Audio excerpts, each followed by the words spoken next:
Manchester's Chinatown is the second largest Chinatown in the UK and the third largest in the whole of Europe. There are many different restaurants that Chinatown has to offer. By the end of this video, we hope to give you a good insight into the history, culture and business ethics of this vibrant community. The video will also have a collection of images, interviews and video clips. The first settlers to arrive in the city of Manchester came in the early 20th century. Most came alone and entered the trade of launderettes. The first restaurant to open in Manchester opened in 1948, Ping Kong, situated on Mosley Street.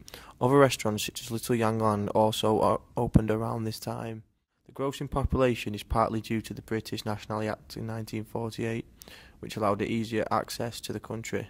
The population increase in Hong Kong also played a major part in the immigration increase in the UK. After the immigration boom, many other Chinese restaurants opened in the Chinatown area. As businesses grew, a lot of the Chinese people sent money back to their families in Hong Kong.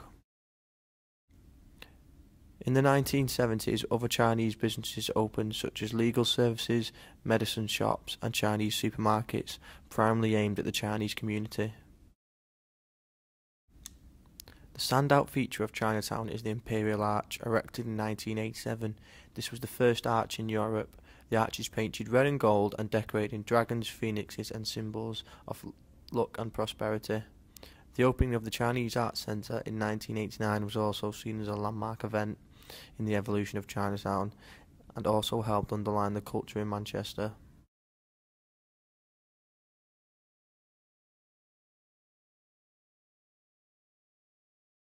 How do you feel Britain has embraced the Chinese culture? Like here, they have supermarkets and they sell ready-made Chinese foods all the time, so it's easy for Western people to make it.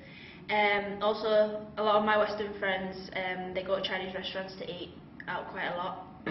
And uni courses, they let you learn Mandarin, which is quite good. The majority of Chinatown businesses were originally the traditional trade of launderettes. In the 1960s, restaurants began to open and since then has become the core aspect of Chinese culture. Manchester has embraced the Chinese culture by introducing traditional Chinese cuisine into everyday life. Unlike English cooking, Chinese cooking revolves around how you eat your food, with friends, alone or in a party. A good Chinese meal contrasts of textures, colours and techniques, all of which is brought together around traditional food of rice or noodles. The traditional Spring Festival, which we know as Chinese New Year, has become one of the key festival events in Manchester's Chinatown. The festival's central theme is renewal, getting rid of past year's problems, troubles and debts. Prior to the New Year's Day, red packets of lucky money are gifted. On New Year's Eve, fireworks are used to drive away bad spirits. Do you celebrate any Chinese festivals? Celebrate Chinese New Year. The Chinese have their own calendar and each year they have a different animal, and this year is the year of the dragon. And each year all children get red packets that contain money in it. It's in red packets because red means good luck. Alright, and how much money do you usually get? Each envelope, I think the least you can get is £5.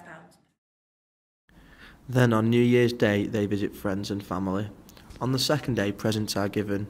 These celebrations will continue until the sixth day. At the height of the festival, the long lucky dragon works its way down to the Imperial Arch. There are three main Chinese festivals, the first being Qingming, which is celebrated at the end of March going through to early April, and it is to remember dead ancestors. Paper money is burnt so dead ancestors can have wealth in the afterlife. The other two festivals, the Dragon Boat Fest and the Mid-Autumn Fest, are celebrated throughout the rest of the year.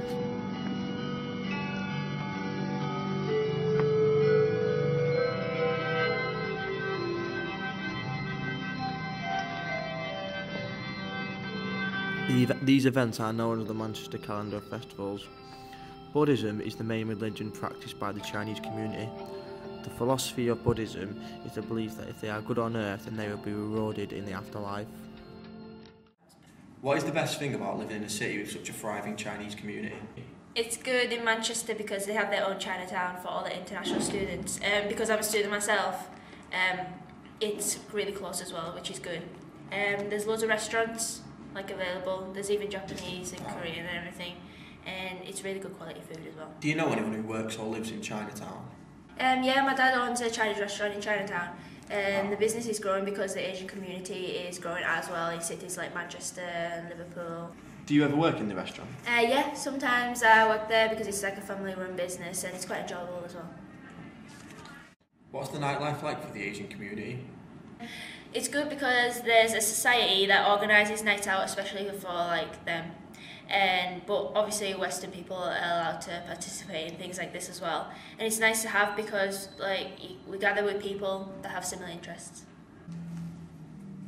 Do you visit Chinatown in Manchester, and if so, what for? I visit it quite regularly because most of my friends are like Asians, and we go there to have meals out and hang out with each other and even do karaoke. Would you recommend any restaurants for us to eat in Chinatown? My favourite restaurant is Happy Seasons. What's your favourite meal? Aromatic duck. Okay.